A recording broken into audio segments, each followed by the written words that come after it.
Maktab paytlari o'rtoqlarimiz bilan hazillashib, "Voy sharmanda" deyishdi, o'rniga "Voy shari" derdik. Ana shunaqa menga ham "Voy shari" nega deysizlarmi? Chunki 3 kun deganda endi eshigimni supurdim. Avval eshikka yayilgan mana bu makkalarni qizim bilan astoydil solib oldim. Opasi bilan ish qilayotganimni ko'rib, vijdoni qiynalib, 7 oylik o'g'lim ham yordamga keldi. Makkalarimiz qopga solib bo'lgandan keyin tayinni supurib oldim. Keyin o'rni sog'masin deb yana yangi qayrilgan makkalarni yoyib qo'ydim. Ana undan keyin mana bu to'plangan portunu dumbillarni molimga olib borib berdim. Qonini qappaytirib mazza qilib yeb oldim. Keyin esa 3 kundan beri supurilmagan eshigimni yaxshilab suvlarni sepib, so'rimiz supurib, so'ridek to'shaklarim humpayib tursin deb optoga yayib oldim. Ana undan keyin gullarni tegini ham oyim supurgida yaxshilab supurib, tozalab oldim.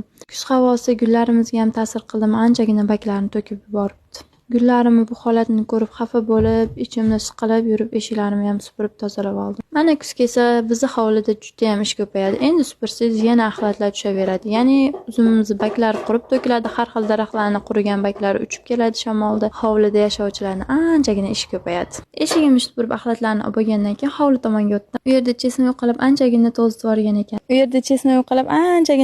yuborgan ekandik. Bir chekkadan ularni ham yig'ishtirib, salomjonlab tozalab oldim. 3 kundan beri yalloq qilib yurib, uyimda ham anchagina ishlar to'planib qoldi. Bugungi ishlarim hali tugamadi. Xomasi bitta relsga sig'madi ham. Davomini keyingi relsga joylayman. Davomini o'tkazib yubormaslik uchun esa like bosib, menga obuna bo'lib oling.